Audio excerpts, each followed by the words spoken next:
Selamat siang anak-anak. Teman-teman, hari ini kita mulai dengan kuliah sosiolinguistik. Mohon maaf, harusnya 2 minggu lalu kita sudah harus mulai, tapi karena ada beberapa hal teknis terkait dengan penggunaan media untuk kuliah, mengakibatkan kuliah ini lalu tertunda, ya. Hari ini kita mulai dengan kuliah sosiolinguistik. Anda mungkin sudah membahas beberapa hal dengan Ibu Aki Hari, mungkin pragma linguistik atau yang lainnya, dan saya diberi tugas untuk atau giliran saya itu ada kuliah sosiolinguistik dan psikolinguistik kalau tidak salah, ya.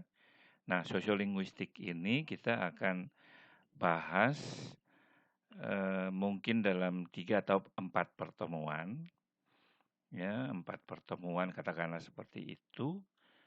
Kemudian mungkin ada 2 atau 3 pertemuan dengan psikolinguistik sebelum kita ujian akhir nanti, ya. Saya kira begitu, ya. Ada kuliah ini seperti biasa, di samping ada tutorial melalui PowerPoint, juga ada tugas, ya, ada pemberian tugas yang nantinya Anda harus kerjakan dan disubmit ke saya melalui e-learning tadi, ya. Baik, ada beberapa tema yang kita akan bahas di dalam kuliah sosiolinguistik ini. Yang pertama itu terkait dengan konsep dasar sosiolinguistik itu sendiri. Apa itu sosiolinguistik, ya? Dan yang kedua itu terkait dengan variasi bahasa atau Sprachvarietäten, atau penggunaan bahasa di kelompok-kelompok masyarakat, baik yang terkait dengan regionnya atau wilayah, social shift-nya atau lapisan masyarakatnya, perbedaan karena social status sosialnya, kemudian penggunaan bahasa karena berkaitan dengan pekerjaan, lalu ada perbedaan subkultur atau kelompok-kelompok khusus seperti bahasa prokem dan lain-lain, bahasa artis, bahasa di kalangan masyarakat adat tertentu, ya, bahasa-bahasa adat dan lain-lain. Kemudian ada bahasa politik atau penggunaan bahasa di kalangan politician, dan juga kelompok-kelompok agama. Lalu ada perbedaan bahasa karena perbedaan jenis kelamin, ada Frauensprache, ada Männersprache, dan juga ada Jugendsprache yang terakhir, ya, perbedaan karena usia. Dan pertemuan terakhir nanti untuk sosiolinguistik kita akan bahas tentang bilingualisme. Ya, bilingualisme itu penggunaan bahasa seseorang yang mampu menggunakan beberapa bahasa secara baik dan benar, gitu, ya. Fähig, ya, mehr als 2 Sprache sprechen können, ya. Nah, yang kita bahas di dalam bilingualisme itu campur kode dan alih kode, ya, kode switching alih kode dan campur kode atau kode mixing. Itu ya, jadi setiap pokok bahasan kita akan saya akan memberi tugas dan Anda harus submit ke saya. Ya. Baik, saya kira jelas ya tentang tema yang akan kita bahas di dalam pertemuan sosiolinguistik ini. Baik, kita akan sebelumnya saya akan menyampaikan ada beberapa referensi yang Anda wajib baca. Jadi selain tutorial ini, Anda harus menambah pengetahuan Anda dengan membaca atau ketika menyelesaikan tugas, Anda wajib membaca buku. Ya, ada yang pertama itu Haro Gross. Ini yang biasa saya pakai, Einführung in die Germanistische Linguistik. Ya, dipublish oleh Judicium Verlag. Kemudian yang kedua ada Abdul Chair, Sosiolinguistik Perkenalan Awal, Riket Cipta Jakarta, dan Nababan, ya, PWJ Nababan, Sosiolinguistik, diterbitkan oleh Gramedia Pustaka Utama Jakarta. Saya ulangi lagi, Anda baca atau wajib membaca supaya Anda bisa pengetahuan Anda lebih lengkap dari sekedar Anda mendengar tutorial saya melalui PowerPoint ini. Cukup jelas ya? Baik, kita akan mulai dengan konsep dasar sosiolinguistik ya. Kalau kita bicara tentang sosiolinguistik, maka kita tidak bisa lepas dari kaitan antara bahasa dan penggunaan bahasa dalam masyarakat, ya. Atau dengan kata lain, sosiolinguistik itu ilmu yang beschäftigt sich atau mengkaji tentang yang tadi saya katakan, bahasa dan penggunaan bahasa oleh atau di dalam kelompok masyarakat, Gesellschaft. Ya. Asumsi dasarnya adalah bahwa ada 3 asumsi dasar. Yang pertama, dalam bahasa atau dalam berbahasa itu selalu secara implisit tercermin adanya hubungan antara atau hubungan sosial, gesellschaftliche Zusammenhang, atau hubungan sosial antara masyarakat ya dengan bahasa. Lalu atau dengan kata lain kita bisa bilang bahwa tanpa bahasa itu tidak mungkin tercipta hubungan sosial antara masyarakat atau dalam kelompok masyarakat. Ya, hubungan sosial itu sendiri dengan kata lain diciptakan oleh masyarakat atau sebaliknya, Sprache wird durch gesellschaftliche Zusammenhänge geprägt. Artinya bahasa itu sendiri dibentuk atau sangat dipengaruhi oleh Gesellschaft. Ya. Jadi mungkin bahasa itu berdiri sendiri, lalu masyarakat itu berdiri sendiri. Selalu ada hubungan. Kita bisa lihat bahwa kita bisa dengar kadang orang bilang masyarakat itu dikenal karena bahasanya. Ya, bahkan ada lebih ekstrim lagi, seseorang itu bisa dipahami karena bahasanya. Ya, artinya bahwa bahasa itu dengan kata lain merupakan identitas dari kelompok masyarakat. Atau sebaliknya. Ya, masyarakat dikenal karena bahasanya. Ya. Orang Ambon itu terkenal atau dikenal dengan bahasa Melayu Ambon. Ya.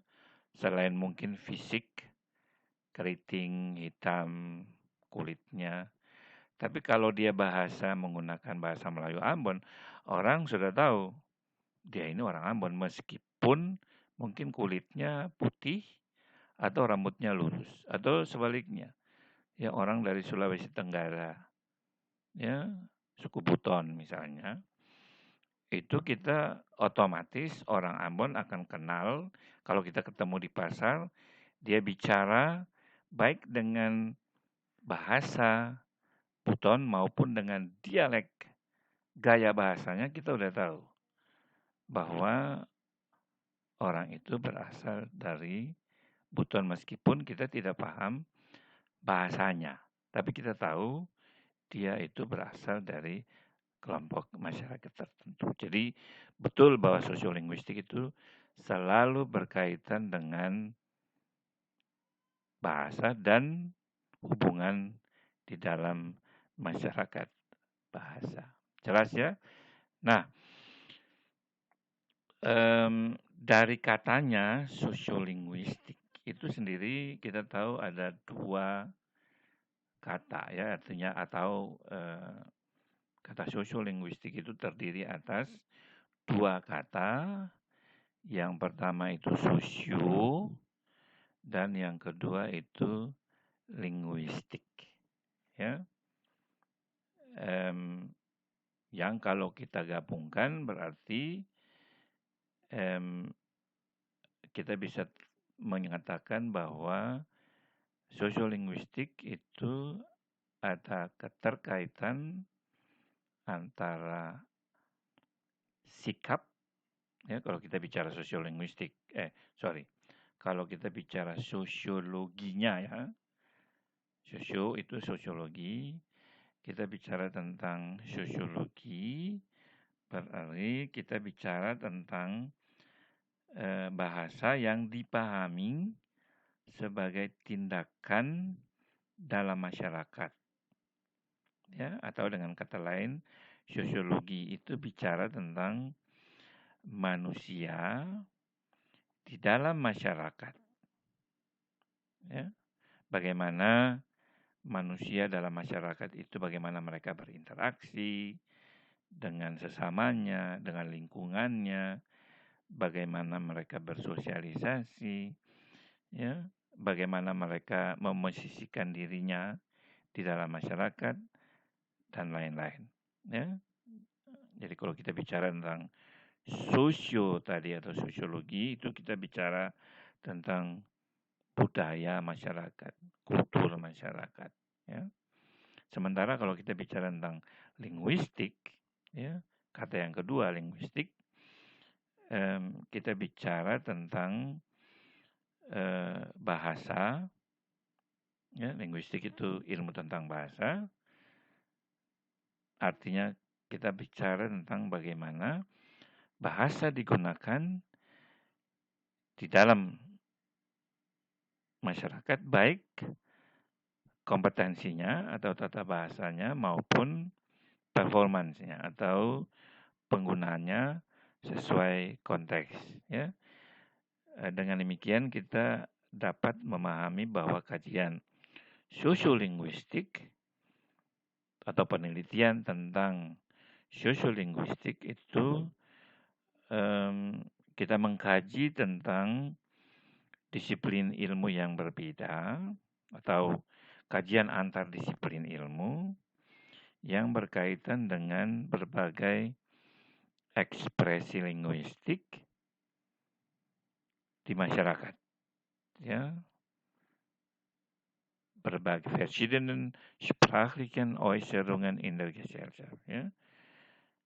Kita mengkaji tentang berbagai penggunaan bahasa yang berbeda di dalam masyarakat, ya, atau yang kita kenal dengan variasi atau varieten. Nah, ada beberapa definisi menurut para ahli yang bisa menjadi dasar menambah pengetahuan kita. Yang pertama itu dari Brockhaus. Brockhaus itu kamus. Kamus Brookhouse dia menjelaskan bahwa sosiolinguistik itu adalah disiplin ilmu, ya, atau disiplin ilmiah, wissenschaftlich, yang bersinggungan, ya, yang bersinggungan antara linguistik dan sosiologi, yang saling timbal balik, hubungannya itu timbal balik antara bahasa dan struktur sosial. Jelas ya? Jadi saya ulang lagi, disiplin ilmu yang saling bersinggungan, ya, Überschneidungsbereich, artinya kajian bahasa itu harus bersinggungan dengan masyarakatnya atau kulturnya. Yang kedua oleh Lebov, dia mendefinisikan sosiolinguistik sebagai studi tentang bahasa dalam konteks sosialnya, ya, studi bahasa dalam konteks sosialnya. Lalu yang ketiga, menurut Dietmar, sosiolinguistik adalah ilmu tentang kondisi sosial bahasa. Kemudian oleh Harold Gross, sosiolinguistik itu mengkaji tentang hubungan antara bahasa dan anggota masyarakat di dalam kelompok masyarakat tertentu. Ya, jadi saya ulang, ilmu yang mempelajari atau ilmu yang mengkaji antara bahasa dan keanggotaan kelompok sosial, baik itu penutur maupun pendengar, di dalam kelompok masyarakat. Ya. Jadi mengkaji struktur bahasa dan struktur sosialnya. Ya. Sprachstruktur und Sozialkultur. Kemudian dari Linke, sosiolinguistik memeriksa bentuk tindakan bahasa mana yang khas untuk kelompok sosial, mana dalam komunitas bahasa. Kemudian ada dua, saya kutip dari ahli kita, orang Indonesia. Yang pertama itu Krida Laksana. Sosiolinguistik didefinisikan sebagai ilmu yang mempelajari ciri-ciri dan berbagai variasi bahasa, serta hubungan di antara para bahasawan. Para bahasawan itu pengguna bahasa, ya, dengan ciri fungsi variasi bahasa itu di dalam suatu masyarakat bahasa. Dan yang terakhir dari Nababan, sosiologi disebut sebagai pengkajian bahasa dengan dimensi kemasyarakatan. Nah, sekali lagi kalau kita bisa menyimpulkan secara umum definisi sosiolinguistik tadi secara sederhana, kita bisa mendefinisikan dia sebagai ilmu yang mempelajari penggunaan bahasa atau hubungan antara pengguna bahasa dengan kelompok masyarakat tertentu. Ya. Saya ulang, sosiolinguistik itu mengkaji tentang penggunaan bahasa di dalam kelompok masyarakat.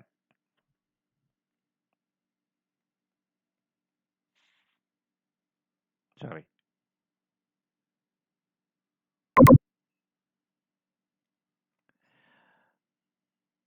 Nah, yang berikut pertanyaan utama, ya, sentra frage dari sosiolinguistik adalah siapa, ya, jadi kalau kita ingin mengkaji tentang sosiolinguistik, maka pertanyaan-pertanyaan yang kita perlu kaji dalam sosiolinguistik adalah siapa berbicara apa dan bagaimana cara dia berbicara, dengan siapa dia berbicara, dalam bahasa apa, dan dalam kondisi sosial atau keadaan sosial apa. Dengan tujuannya apa dan konsekuensinya apa. Ya.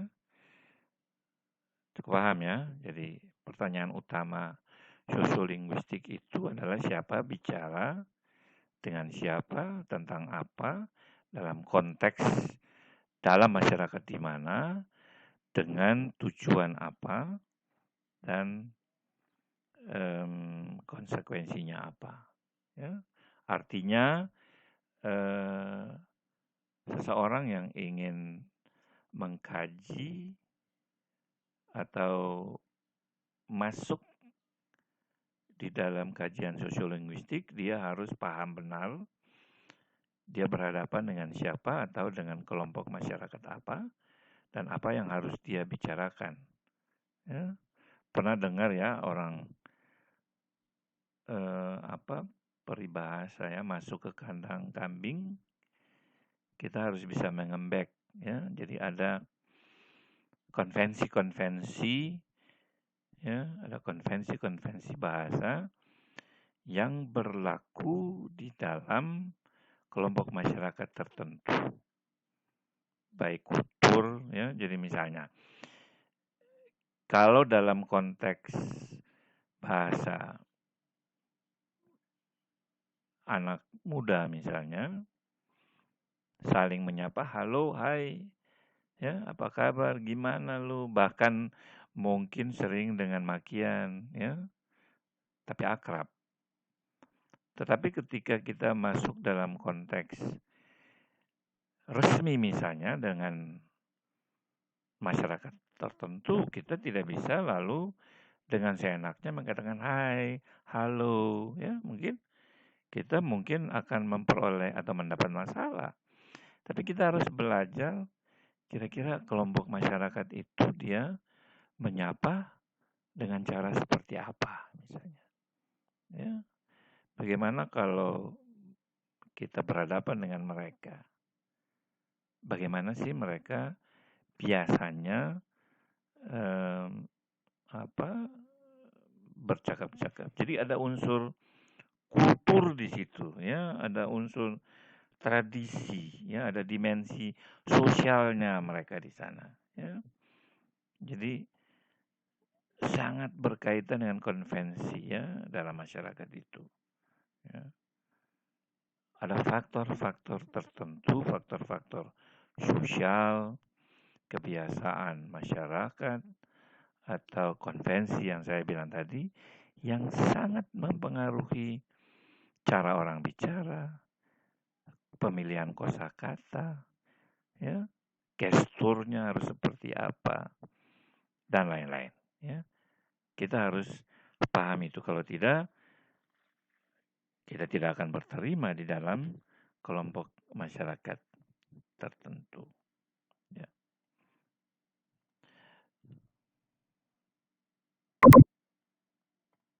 Yang berikut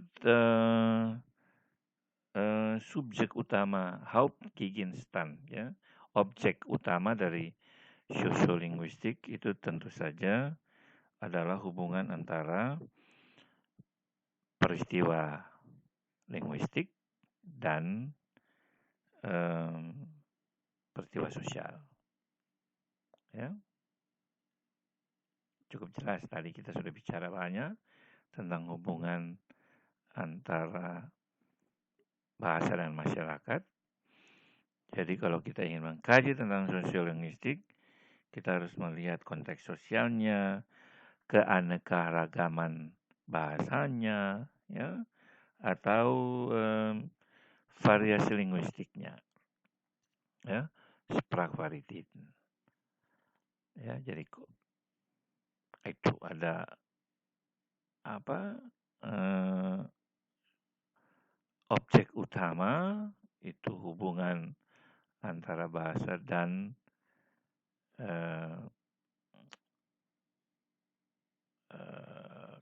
kondisi-kondisi atau peristiwa sosialnya, dan juga ada hal-hal tambahan yang perlu diperhatikan seperti konteks sosial, lalu keanekaragaman bahasa, dan keragaman linguistik atau linguistische sprachliche Varieteten.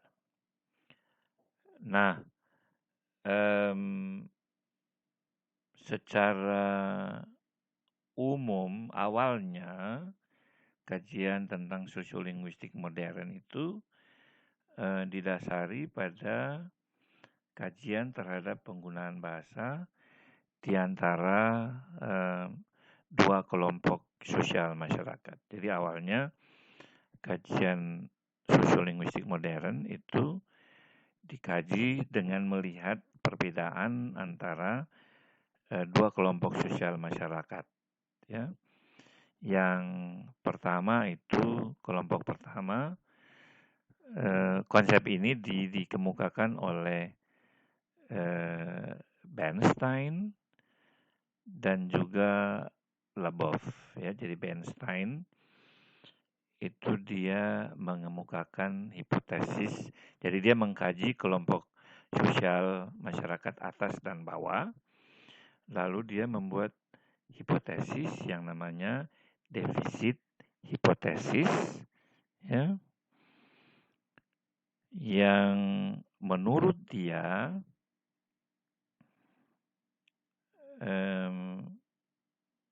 bahwa penggunaan bahasa antara kelompok masyarakat bawah dan atas itu berbeda, ya, bahasanya berbeda. Disebut dengan defisit tadi, ya, defisit hipotesis tadi. Menurut dia, kelompok masyarakat bawah itu menggunakan bahasa yang jelek, ya, defisit, ya, bahasa yang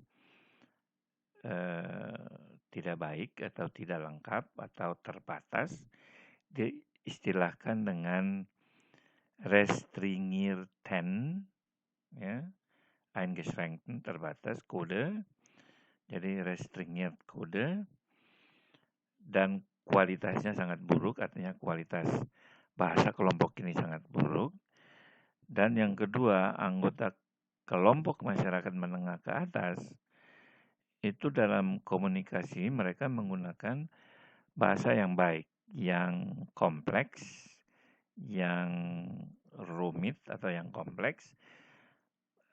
Dia sebut dengan kelompok ini dengan elaborir, atau bahasa kelompok ini disebut dengan elaborirte kode, yang dalam berkomunikasi itu sangat baik, gitu ya, dipersiapkan dengan baik, tuturan katanya disiapkan dengan baik, menggunakan gramatik yang baik, memilih kosakata yang baik. Sementara kelompok yang pertama, restringiert, itu kelompok bawah. Ini dia teliti banyak para pekerja, para pendatang, ya, pendatang ke Jerman, orang kerja di pabrik, kerja serabutan, ya, itu kelompok bawah, ya. Dia mengatakan bahasa mereka itu jelek, menggunakan bahasa yang terbatas, gramatiknya kacau, ya, tidak gramatikalis, memilih kosakata yang kasar, yang tidak menggunakan ragam yang sesuai dengan konteks dan lain-lain, ya. Kadang mungkin dalam konteks resmi mereka bicara menggunakan bahasa santai atau bahasa yang gramatiknya tidak lengkap, ya, seperti itu. Nah, ini menurut dia kelompok bawah tadi menggunakan restringiert kode tadi itu bahasanya itu sangat berbeda, ya. Bahasanya disebut rendah, ya. Biasa karakternya itu singkat, ya. Bahasa pendek. Ich esse, ya. Geh mal, gehe, ya, seperti itu. Einfach, kalau mereka menggunakan kalimat itu biasanya tidak lengkap, mungkin tidak ada kata kerjanya, ya. Ich bleibe Haus misalnya, ya. Harusnya ich bleibe zu Haus misalnya, ya. Jadi unvollständig, tidak lengkap. Sering mengulangi beberapa kata, misalnya konjungsion yang einfach misalnya, seperti so, ya, so, dan, weil, ya, ich, ya, seperti itu, ya. Sering diulang-ulang. Lalu yang berikut itu apa yang dibicarakan itu mengakibatkan kita butuh dugaan, ya, yang cukup tinggi. Lalu kosakatanya sangat terbatas. Itu saja. Bahasa-bahasanya bahasa klise, lebih banyak ke emosional, ya. Kasar kalau kita bilang, unhöflich, tidak sopan, ya. Jarang jeda dalam berkomunikasi, weniger Sprachpausen, mereka tidak koma, titik, ya, jadi mereka bicara lanjut, atau kadang menggunakan perintah-perintah yang pendek, atau banyak menggunakan pertanyaan. Stimmt das? Ya, seperti itu, ya. Nicht? Ya. Lebih banyak menggunakan pertanyaan, ya. Atau kurze Befehle, gehen, ya, machen, essen, dan lain-lain, ya. Perintah yang singkat. Sementara untuk kelompok elaborierter atau elaborierter kode, itu menurut Bernstein, bahasa mereka itu bahasa yang cukup baik, ya, bahasa kelompok atas. Struktur kalimatnya sudah kompleks, mereka menggunakan bahasa kompleks, ada pakai konjungsion, pakai weil, ya, das, ya, Nebensatz, komplit, ya, bahasanya menggunakan bahasa kompleks, kalimat kompleks. Ekspresinya beragam, ya, jadi Ausdrucksvielfalt, bisa mereka menggunakan pilihan-pilihan kata atau kalimat yang cukup banyak. Tidak itu saja. Kosakata tentu saja lebih bermakna, lebih banyak. Tidak terlalu emosi, ya. Tidak terlalu ekspresif. Lebih banyak jeda dalam berbicara. Ya, jadi pelan, ya, bicaranya teratur. Lalu lebih banyak bersifat argumentatif, ya, individual Meinungen. Jadi mereka selalu berargumentatif, ya. Nah, menurut Bernstein, perbedaan antara kedua elaborir dan restringir tadi itu ada pada gramatik, ya, ketepatan dalam menggunakan gramatik, lalu ada struktur kalimat yang logis dan argumentatif, dan kosakata, ya. Jadi satu kelompok rendah kosakatanya kering, sedikit terbatas, sementara kelompok yang atas itu kelompok kosakatanya kaya, ya. Kelompok bawah gramatiknya kacau, ya, tidak gramatikalis. Kelompok atas itu gramatiknya itu sangat perfect gitu ya. Kelompok bawah itu hanya befehl, tidak argumentatif. Kelompok atas itu lebih argumentatif. Nah, hipotesis yang kedua, jadi hipotesis teori Bernstein tadi, lalu dikritisi oleh Leboeuf. Ya. Leboeuf dia mengkritik konsep defisit hipotesis yang dikemukakan oleh Bernstein. Dia mengemukakan sebuah teori yang baru yang disebut dengan difference hypothesis, ya, atau hipotesis difference. Ya. Menurut dia, apa yang disebut oleh Bernstein itu seolah-olah menilai bahwa kelompok elaborir atau kelompok atas itu lebih baik penggunaan bahasanya daripada kelompok bawah, Register, ya.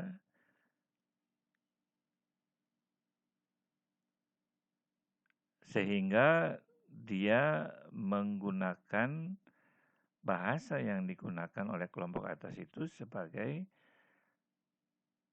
standar bahasa atau norma bahasa. Tadi kita sudah tahu, dia bilang yang bawah itu lebih jelek daripada yang atas karena dia menggunakan bahasa kelompok atas, elaborir, itu sebagai aturan untuk menjustifikasi. Padahal menurut Leboeuf, ya, dia bertolak dari asumsi bahwa kedua kode tadi itu sebetulnya tidak berbeda, dia setara, ya, gleichwertig. Dia hanya berbeda gaya. Jadi masing-masing kode, baik kelompok bawah maupun kelompok atas, itu punya Sprechweisen yang berbeda. Jadi masing-masing punya gaya bahasa yang berbeda, bukan yang satunya baik atau tidak baik. Tapi ya kelompok bawah gaya bahasa mereka seperti itu. Kelompok atas gaya bahasanya seperti ini gitu. Jadi sebetulnya bahasa dari kedua kelompok ini menurut Leboeuf itu setara. Ya. Cukup jelas ya. Nah, kalau kita bisa rangkumkan perbedaan atau persamaan kedua teori tadi, Bernstein dan Leboeuf, mereka bertolak dari asumsi yang berbeda, ya. Jadi asumsi yang pertama yang dikemukakan oleh oleh Bernstein, bahwa bahasa kelas bawah kurang jika dibandingkan dengan bahasa kelas atas. Ja, die Sprache der Unterschicht ist im Vergleich mit der Sprache der Oberschicht itu defisit. Ya, jadi asumsinya bahasa kelompok bawah itu kurang atau jelek, kurang dalam banyak hal tadi ya, gramatiknya, kosakatanya, dan lain-lain, dari kelompok atas Oberschicht. Sementara menurut Leboeuf, bahasa kelas bawah bukan defisit, tetapi berbeda. Ya, berbeda. Ya, jadi bukan defisit, bukan jelek, bukan kurang, bukan tidak baik, tetapi andersartig, ya, berbeda, punya bentuk yang lain. Kemudian hipotesis dari kedua tokoh ini, Bernstein menghipotesiskan bahwa elaborate code itu merupakan atau menggunakan bahasa standar atau bahasa yang digunakan oleh kelompok elaborate itu adalah bahasa standar.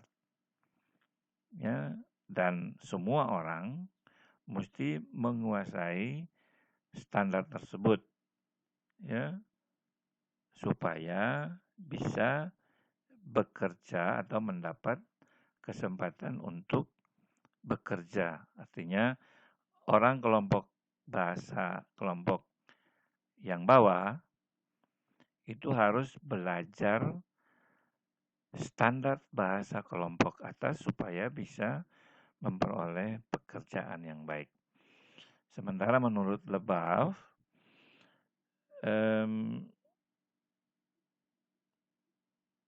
melihat bahasa elaborate sebagai sebuah standar itu adalah sesuatu yang tidak legitimasi, ya, sesuatu yang tidak benar, tidak sah.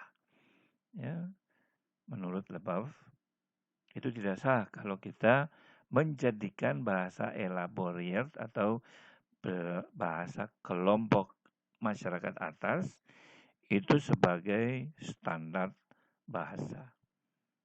Nah, kesimpulannya sebetulnya menurut Bernstein, Volgerungnya, anak-anak dari kelas bawah harus belajar, ya, beberapa program supaya mereka bisa mencapai standar bahasa kelompok atas, elaborate code. Ya, jadi anak-anak harus diajarkan, ya, dengan berbagai program belajar supaya mereka menguasai standar yang sudah ditetapkan sesuai dengan elaborate. Sementara menurut Lebaf, guru itu harus diberi pemahaman, harus bisa menunjukkan atau bisa diajarkan bahwa kedua kode, baik kelompok atas maupun kelompok bawah itu sebetulnya setara. Ya, jadi ketika mengajar, guru tidak membedakan. Ya, ini kelompok bawah dan ini kelompok atas. Tapi kedua kode tadi itu setara. Ya, saya kira itu beberapa hal yang sudah atau yang saya jelaskan terkait dengan konsep dasar dari sosiolinguistik, ya. Jadi Anda sudah tahu kita belajar sekarang apa itu sosiolinguistik dan dasar kajian sosiolinguistik itu apa, ya. Diawali dengan apa di zaman modern ini. Baik, tugas Anda nanti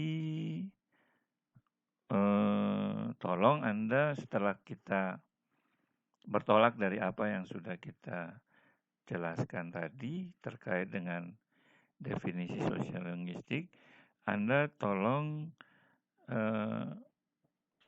mendiskusikan atau menjawab yang pertama, apakah sosiolinguistik itu relevan dengan pengajaran bahasa?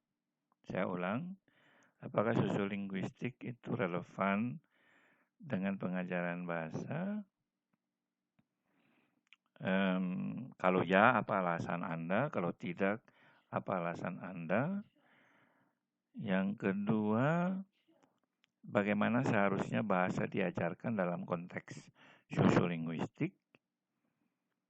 Dan yang terakhir, bagaimana tujuan pembelajaran bahasa seharusnya dirumuskan dalam sosiolinguistik. Ya, saya kira itu. Nanti saya masukkan ke program ke bagian kuis atau bukan kuis, tugas. Nanti Anda tolong menjawab. Tapi Anda pelajari tutor yang saya sudah sampaikan ini, ya. Jika ada pertanyaan, nanti Anda boleh bertanya, bisa juga menggunakan WA atau bisa juga menggunakan e-learning nih. Saya kira itu sekian dari saya terkait dengan pertemuan pertama kita di hari ini, ya. Ini contoh misalnya kelompok Restringir dan kelompok Elaborir. Yang tadi saya sudah jelaskan, di sebelah kiri ini kelompok Restringir, kelompok yang kelompok bawah. Ya, contohnya mereka ada anak yang ngomel di dalam bus, mamanya bilang saya ruih, ya singkat. Dia tetap mengomel, ich hab gesagt, du sollst ruhig sein, misalnya. Atau bahkan kasar, also halt jetzt den Mund oder ersetzt was. Ya. Sementara kalau dielaborir atau kelompok atas, ketika anak mengomel di dalam bus, ibunya bilang Kind, was ist denn? Ya. Tetap saja ketika dia masih ngomel, sei doch bitte still, du störst die Fahrgäste. Ya. Jadi semakin hari semakin pilihan bahasanya itu semakin berkembang. Ya. Misalnya yang ketiga, also was hast du denn?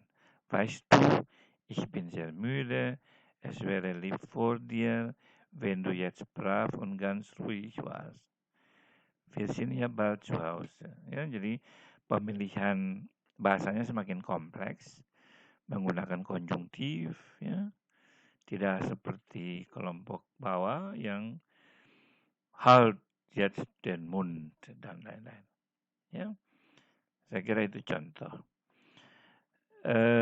Sekali lagi terima kasih untuk perhatian Anda. Jangan lupa tugas yang tadi saya sudah berikan. Ya, nanti lihat di tugasnya. Terima kasih. Sampai kita ketemu minggu depan. Ya. Auf Wiederhören, sorry.